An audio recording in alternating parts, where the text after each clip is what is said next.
強くなった気がしてはしゃぐ君の顔を思い浮かべた、yeah、 祭りの音が聞こえ始める時間に決まって泣く野良猫の顔が嬉しそうだ。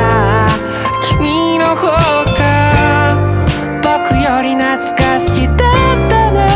夜が重なり合った、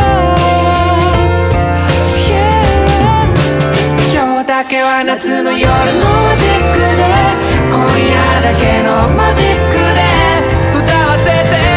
今なら君のことがわかるような気がする。夏の夜限りのマジックで、今夜限りのマジックで身を任す。夜明けが流れるまで。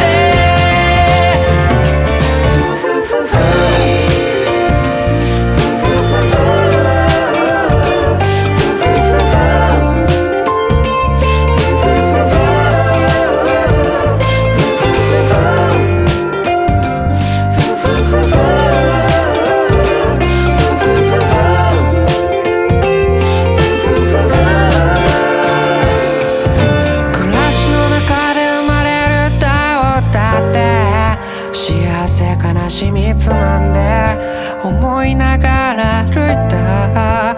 打ち上がった花火を見て笑った。